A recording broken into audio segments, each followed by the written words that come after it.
সন্ধ্যের পরে তো ভিডিও শেয়ার করা হয় না তাইহানকে পড়াই বলে। তো শনিবারে 9:30 থেকে একটু ব্লগটা স্টার্ট করলাম। তাইহানের দাদু ওকে এক্ষুনি খাবার দিতে এসেছে, আর দাও গিফট পেয়েছে, আর পপকর্ন কিটক্যাট এনেছে। খাওয়া হয়ে যেতে না আবার বলছিল নিচে যাব, ফারহানেরটাও নিয়ে চলে আসবে বলে ওরকম বলছিল। আগের দিন তাই করেছে। দিবি দিবি না?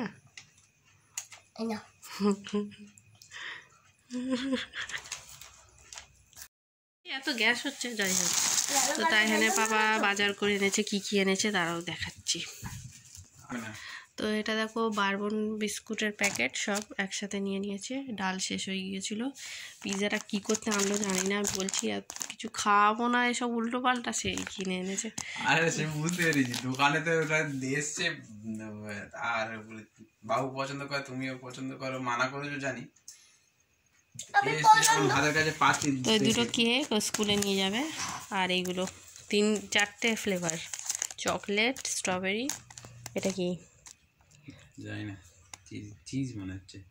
হ্যাঁ হ্যাঁ, এটা চিজের। আর এটা হচ্ছে এটা কোকোনাটের, কোকোনাট ফ্লেভারের। হ্যাঁ হ্যাঁ, এটা কোনোদিন খাইনি। এটা খেয়েছি, এটা খেয়েছি, এটাও খেয়েছি। তো এই হলো বাজার। তো এটা হলো রবিবারের সকাল। সবাইকে গুড মর্নিং। তাইহানও তাড়াতাড়ি উঠে পড়ে। তো আমিও চা খেয়ে নিচ্ছি, ওকেও দুধটা দিয়ে দিলাম। খাও। সকালে কিছুক্ষণ ওর মুডটা ভালোই ছিল। কি অবস্থা দেখো না। তো কেউ ধুতে বলেছে চা, আমি কাপ প্লেটে চা খেয়েছি, ও ধুয়ে দিচ্ছে। এ বাবা, চ করতে বসবি, চ। কেন? তো বারান্দায় বসে বসে আমি শাক বাছছিলাম, ও আমার পাশে বসেছিল, আর ওকে পড়াগুলো ধরছিলাম, ঠিকঠাকই বলছিল। তো যেই রান্নাঘরে ঢুকেছি, দেখো আজকে রান্না করছি ডাল দিয়ে পালং শাক, লাল শাক একসাথে। চেয়ার টুল এগুলো সব নিয়ে সাজিয়েছে, আর সব কটার ওপর উঠে উঠে ঝাঁপ কাটছে। বাসনও অনেক পড়েছিল, একবার বাসন মাজছি আর এটা তো করছিলাম। বারবার ওকে দেখতে আসছি, ভয়ও পাচ্ছি। আমি ভাবছিলাম কিছু একটা অঘটন হবে, কারণ ওকে বলেছিলাম নিচে যাবি আজকে, ও বলে না, কালকে পিঠ জ্বালা করেছে। ও পড়ে গিয়েছিল, তো কালকে ওর দাদি পিঠে বাম লাগিয়ে দিয়েছিল, তো খুব জ্বালা করছিল, ঘাম হচ্ছিল। তো সেই জন্য আজকে আর নিচে যেতে চাইনি। তা আমি বলি ঠিক আছে, ওপরেই খেলা কর। মানে 10 থেকে 12 বারের বেশি মনে হয় রান্নাঘর থেকে বেরিয়ে ওকে বলেছি বারবার, ওতে ঝাঁপ কাটিস না, উঠিস না, পড়ে যাবি বাবু, পড়ে যাবি, লেগে যাবে। কিন্তু ও তো কথাই শোনে না।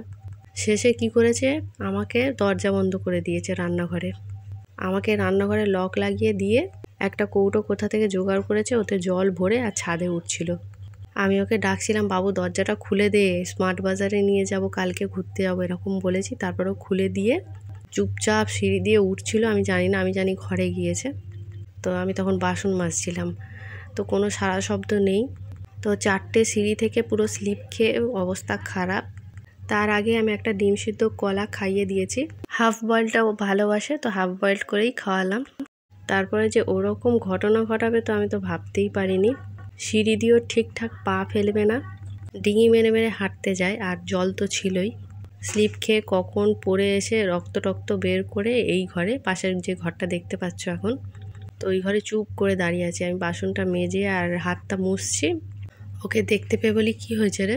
তখন ও চুপ করে আছে। আমি বলি পড়ে গেছিস নাকি? মুখটা একটু ফোলা ফোলা লাগছিলো, ভেতরে তখন দেখিনি আমি।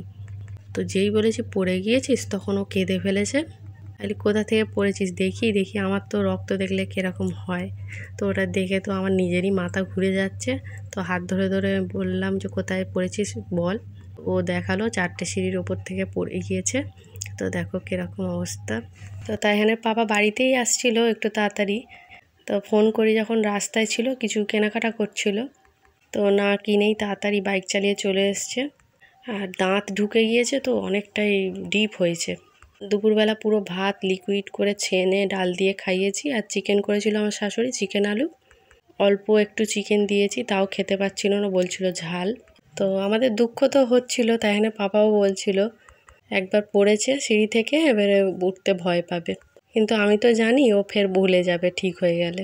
তো আজকে শ্যাম্পু করেছিলাম, ওয়েদারটা একদম খারাপ ছিল বলে, তাই এখানে পাপা চুলটা শুকনো করে দিল ড্রায়ার দিয়ে। আর সন্ধেবেলায় দেখো মেজদি পরোটা করেছিল, আটারই পরোটা, তাইহানকে খাইয়ে দিতে বললো, তো খেলো। আর অনেক কাপড় ছিল, সন্ধেবেলা সব কেচে নিলাম।